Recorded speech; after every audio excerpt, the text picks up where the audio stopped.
Assalamualaikum warahmatullahi wabarakatuh. Eh, kita akan memulai dalam materi aspek hukum dalam bisnis. Mudah-mudahan para mahasiswa dapat mengikuti dengan baik. Baik, sebelum ini kami perkenalkan dulu. Nama saya Sony Wasita. Saya menjadi dosen sejak tahun 1998. Yang mana aspek hukum dalam bisnis ini ditujukan bahwa meskipun saudara-saudara adalah mahasiswa dari ekonomi, namun setidaknya harus mengetahui bagaimanakah cara menjalankan baik dalam keseharian maupun dalam praktik dalam pekerjaan, dalam pelaksanaan aplikasi hukum di dalam ekonomi ini sendiri. Mudah-mudahan apa yang disampaikan ini akan berguna bagi para mahasiswa semua. Biasanya adalah dengan tatap muka langsung, namun dikarenakan adanya COVID-19 yang menjadikan kita sebagai perkuliahan daring ini. Baiklah, saya akan untuk memulai dengan bab pertama dalam perkuliahan ini, yaitu adalah dalam pendahuluannya hukum tertulis dan hukum tidak tertulis dalam aspek hukum dalam ekonomi atau aspek hukum dalam bisnis ini sendiri. Jadi saudara-saudara semua, berbagai ketentuan yang memiliki kekuatan yang mengikat yang dibuat oleh negara untuk mengatur perilaku manusia atau badan hukum dalam melakukan kegiatan-kegiatan yang berhubungan dengan perniagaan, barang, dan jasa. Jadi barang ataupun jasa itu diatur oleh negara, yang mana hal ini agar terjadi suatu law order atau tertib hukum. Di hukum Indonesia itu ada hukum tertulis dan hukum tidak tertulis. Menurut bentuknya, hukum dapat dibedakan. Hukum tidak tertulis adalah hukum yang hidup dalam keyakinan masyarakat, namun tidak tertulis, tapi ditaati seperti peraturan perundang-undangan. Disebut juga adalah hukum kebiasaan. Sedangkan hukum tertulis ada dibagi dalam beberapa jenis, yaitu adalah hukum tertulis yang tidak dikodifikasi, yaitu hukum yang dicantumkan dan tersebar dalam berbagai peraturan perundang-undangan. Hukum tertulis yang tidak dikodifikasian ini sangat banyak sekali jumlahnya. Diambil contoh adalah misalnya di dalam yang berhubungan dengan aspek hukum dalam bisnis ini adalah Undang-Undang Nomor 42 Tahun 1999, yaitu mengenai jaminan fidusia. B. Hukum tertulis yang dikodifikasi, yaitu mengenai pembukuan jenis hukum tertentu di dalam kitab undang-undang yang diatur secara sistematis dan lengkap, seperti kitab undang-undang hukum pidana atau saudara-saudara sering dengar ini adalah KUHP, kitab undang-undang hukum perdata biasa disingkat dengan KUH Perdata. Ada juga kitab undang-undang hukum dagang atau KUHD. Dalam hal ini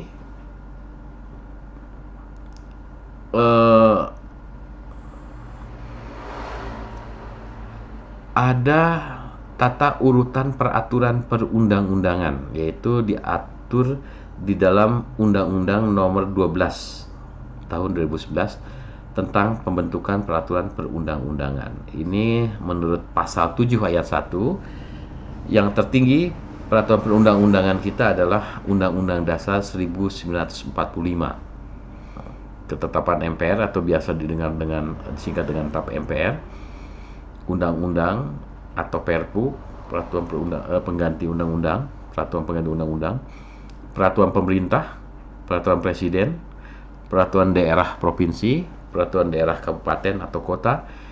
Ada juga undang-undang ini pelaksanaannya diatur bisa di dalam peraturan menteri, peraturan presiden, ataupun peraturan pemerintah. Di dalam hukum itu terbagi ada dua, yaitu adalah hukum publik dan hukum privat. Hukum publik adalah kaidah hukum yang mengatur kepentingan umum. Sedangkan hukum privat adalah kaidah hukum yang mengatur dengan kepentingan khusus. Contoh di dalam hukum publik ini sendiri adalah hukum tata negara, hukum administrasi negara, hukum pidana, hukum acara, hukum perburuhan, hukum pajak, hukum internasional. Sedangkan kaidah yang mengatur kepentingan khusus misalnya seperti hukum perdata dan hukum dagang. Saudara-saudara semua, dalam pelaksanaan hukum ini sendiri, hukum tata negara contohnya adalah lembaga-lembaga negara di Republik Indonesia ini. Terbentuknya adalah lembaga kepresidenan, lembaga Dewan Perwakilan Rakyat maupun lembaga Majelis Permusyawaratan Rakyat. Ini mengatur secara umum. Hukum administrasi negara adalah bagaimana tata cara atau pelaksanaan dari hukum tata negara tersebut. Kenapa hukum pidana disebut hukum publik? Karena hukum pidana ini sendiri dia berlaku kepada siapapun yang ada di dalam wilayah Republik Indonesia tanpa terkecuali. Apabila ada orang asing yang melakukan pelanggaran di wilayah Republik Indonesia, maka dia akan terkena sanksi pidana sesuai dengan peraturan perundang-undangan. Contoh, seorang warga negara Nigeria, dia tertangkap saat melakukan transaksi narkotika di Kota Bandung. Maka yang diberlakukan adalah undang-undang tentang pemberantasan narkotika. Atau misalnya warga negara Zimbabwe melakukan tindak pidana pencurian dengan kekerasan di Kota Bandung, maka dia akan dikenai peraturan perundang-undangan di Republik Indonesia, yaitu dengan Kitab Undang-Undang Hukum Pidana, karena dia telah melakukan pencurian dengan kekerasan meskipun yang bersangkutan adalah warga negara asing. Itu sebagai contohnya. Hukum acara ini adalah hukum pelaksanaan bagaimanakah melaksanakan peraturan perundang-undangan. Contoh, seseorang diduga melakukan tindak pidana pembunuhan, maka di dalam Kitab Undang-Undang Hukum Pidana itu hanya diatur barang siapa dengan sengaja melakukan tindak pidana menghilangkannya orang lain adalah dengan ancaman hukuman 15 tahun dan seterusnya.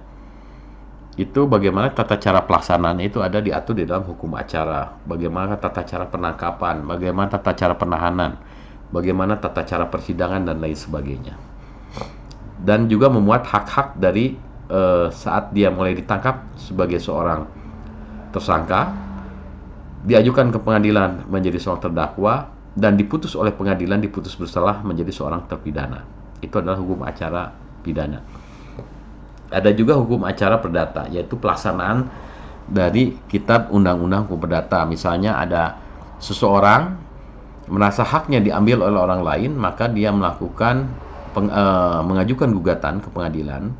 Nah, itu adalah dengan tata cara hukum acara perdata. Misalnya seseorang merasa haknya diambil karena tanahnya diambil di Kota Sumedang, sedangkan dia sendiri adalah penduduk dari Kota Bandung. Maka pelaksanaannya dia melakukan gugatan di mana tempat objek berada maupun tempat tinggal tergugat, misalnya di Sumedang, maka pengadilannya adalah pengadilan Kabupaten Sumedang.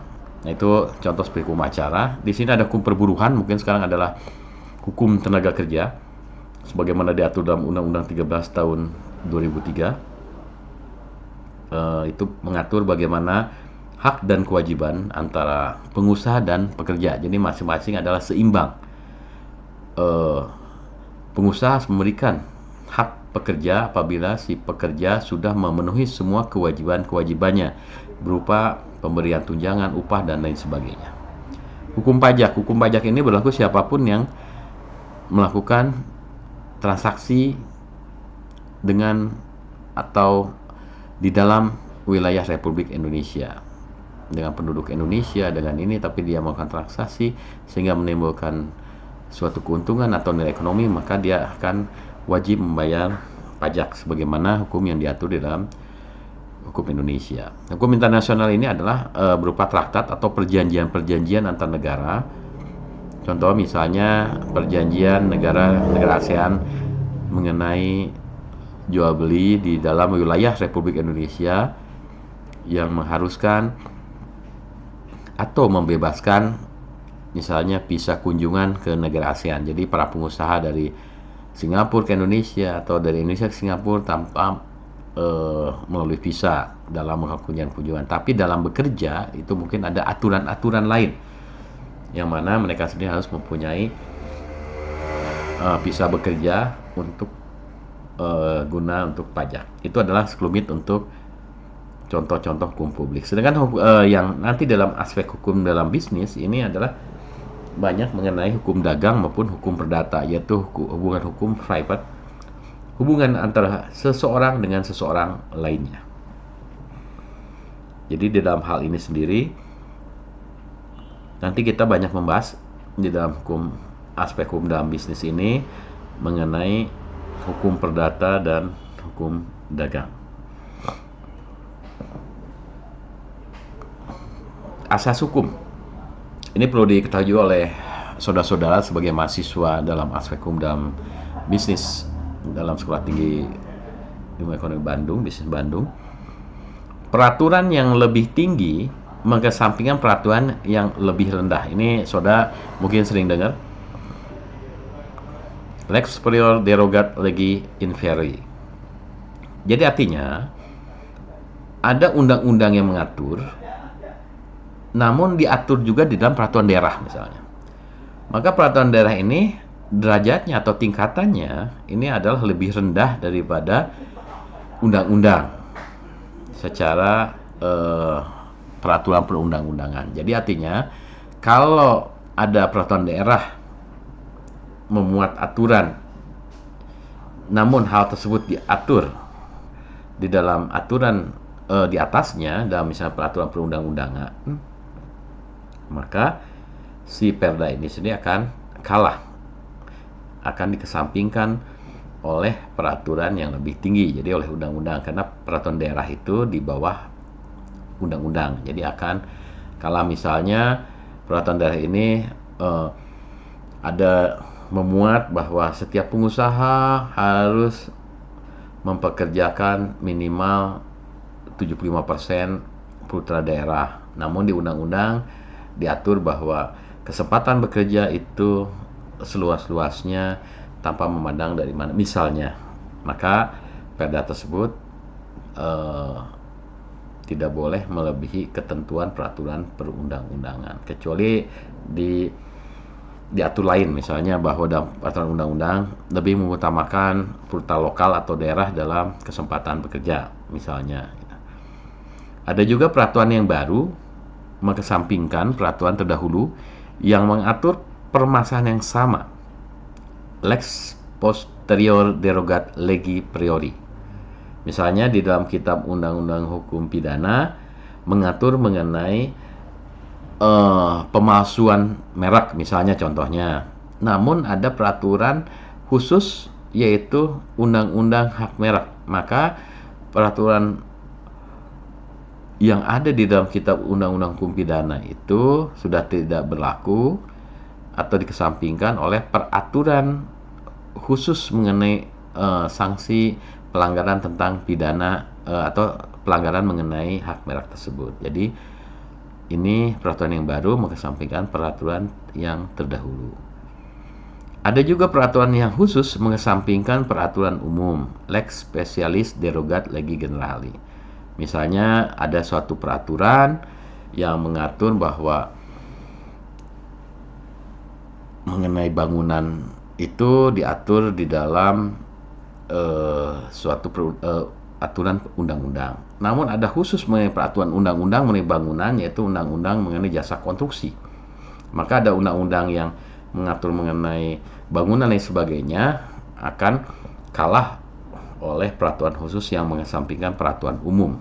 Ini contohnya adalah seperti tadi, bangunan misalnya diatur di dalam Kitab Undang Hukum Pidana, namun ada undang-undang tahun 1999 mengenai undang-undang jasa konstruksi, maka peraturan mengenai bangunan berbahaya itu akan kalah atau dikesampingkan oleh peraturan khusus mengatur hal yang sama, yaitu lex specialis derogat legi generali.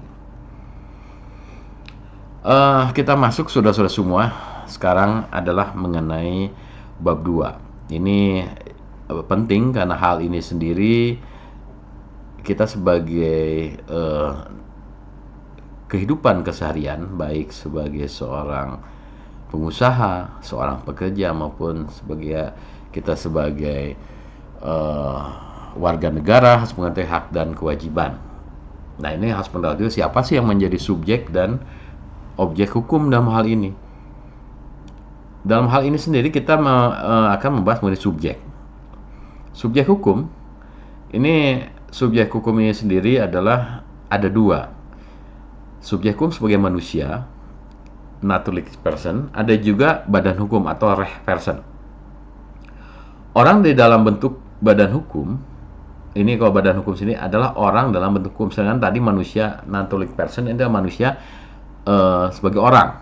Jadi ada manusia sebagai orang, dan ada juga yang disebut badan hukum, reh person, yang mana badan hukum sendiri adalah orang dalam bentuk badan hukum atau orang yang diciptakan oleh hukum secara fiksi atau persona ficta yang dapat melakukan tindak hukum sebagai atau seperti manusia. Ini hanya di dalam perdata.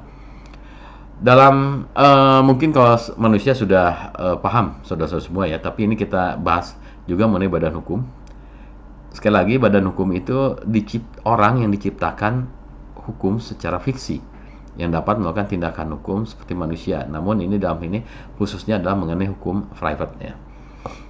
Karakteristik badan hukum adalah memiliki harta kekayaan yang terpisah dari pemiliknya, mempunyai tujuan tertentu, mempunyai kepentingan tersendiri, hak dan kewajiban yang terpisah dari hak dan kewajiban para anggotanya sebagai pribadi, adanya organisasi yang teratur, mempunyai sifat kontinu, walaupun kepengurusannya terus berganti. Jadi sekali lagi, subjek hukum ini dibagi dua, adalah sebagai manusia dan badan hukum. Nah, siapakah badan hukum ini? Nanti selanjutnya akan kita bahas di season berikutnya.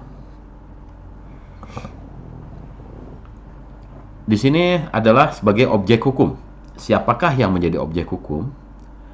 Adalah sesuatu, bukan seseorang. Ada sesuatu yang tidak mempunyai hak dan tidak menjadi pihak menurut hukum, yang mana semata-mata hanya diobjekkan atau sesuatu yang berguna bagi subjek hukum.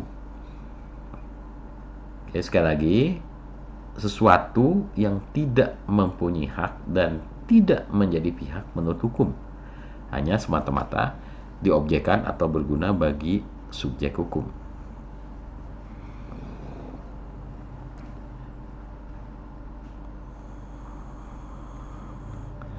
Nah, objek hukum ini sendiri, ada objek hukum yang bergerak, ada juga objek hukum tidak bergerak. Objek hukum yang bergerak, contohnya seperti kendaraan, motor, mobil. Ada juga objek hukum yang tidak bergerak. Siapakah itu? Contohnya adalah tanah dan yang melekat di atasnya. Jadi kalau misalnya seperti rumah panggung yang bisa dipindah-pindah, itu tidak masuk ke dalam harta atau objek yang tidak bergerak. Jadi adalah tanah. Kapal air yang di atas 20 meter kubik, kapal terbang, helikopter, itu menurut ahli hukum dulu dimasukkan di dalam objek yang tidak bergerak. Untuk apa? Ini adalah nanti kaitannya dengan masalah hukum jaminan. Kaitannya dengan hukum jaminannya sendiri, bahwa untuk benda tidak bergerak, khususnya tanah, ini masuk ke dalam jaminan hak tanggungan. Sedangkan seperti kapal air yang di atas 20 meter kubik, pesawat terbang, helikopter, dalam jaminannya masuk lembaga jaminan hipotek.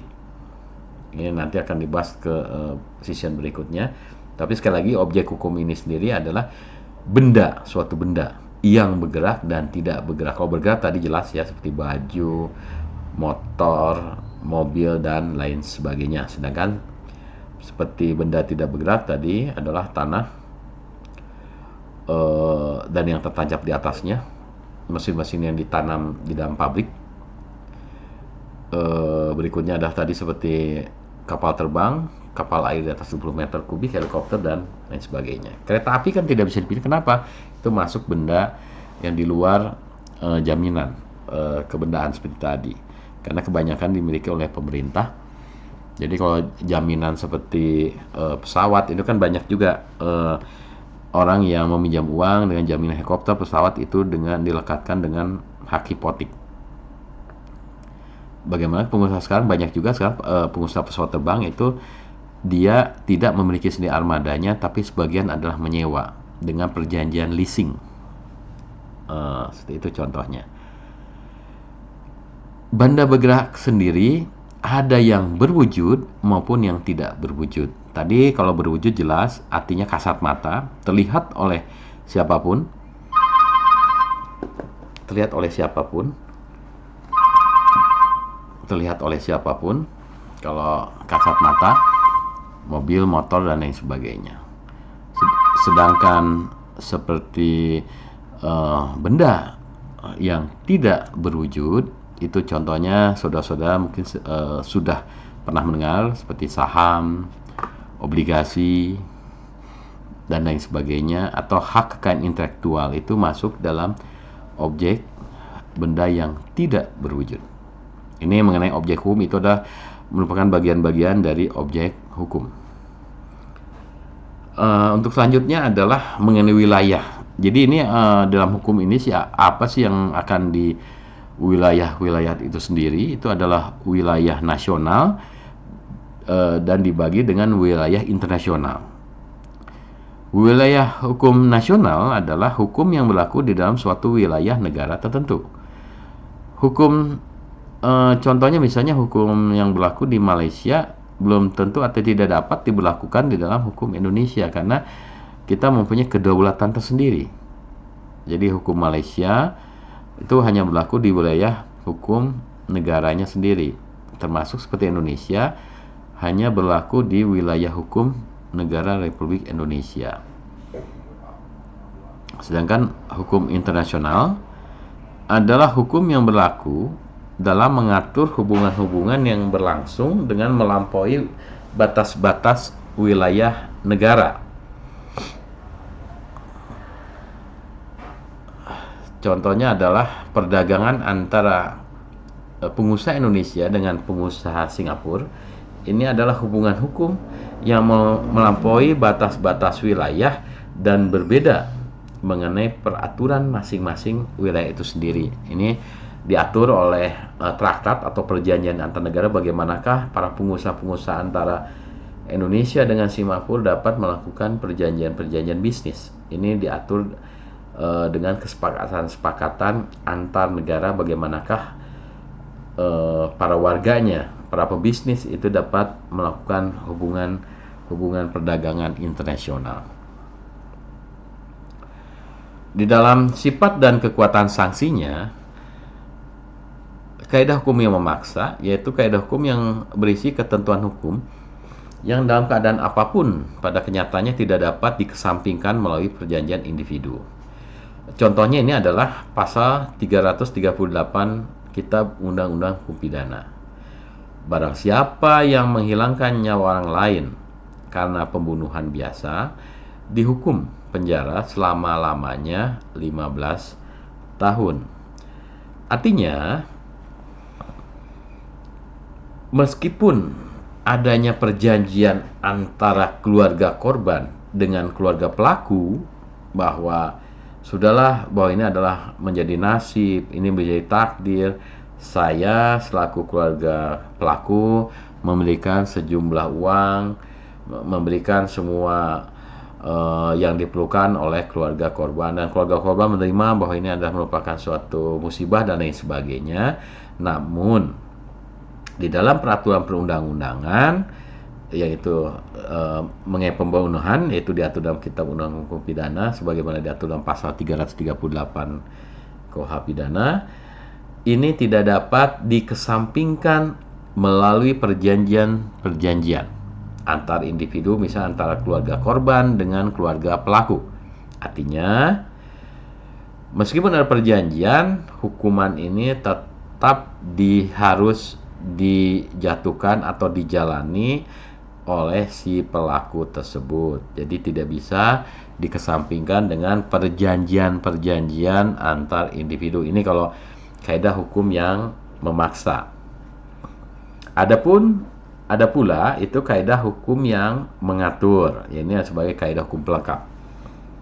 Dapat dikesampingkan oleh para pihak dengan membuat ketentuan atau peranan khusus di dalam perjanjian. Contoh, seperti jual beli. Dalam jual beli ini barang diserahkan kepada pembeli, pembayaran dilakukan secara berangsur. Ini adalah karena dalam jual beli kan ini barang, ini uang. Namun dapat dikesampingkan berdasarkan perjanjian-perjanjian yang dibuat oleh para pihak yang di dalamnya. Contoh jual beli adalah barang diserahkan kepada pembeli, pembayaran dilakukan secara berangsur.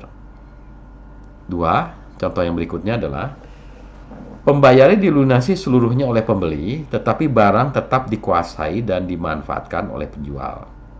Jadi semua harga nilai sudah disepakati, namun tetap di tangan pembeli dan di tangan barang tetap dikuasai dan dimanfaat oleh penjual. Karena apa?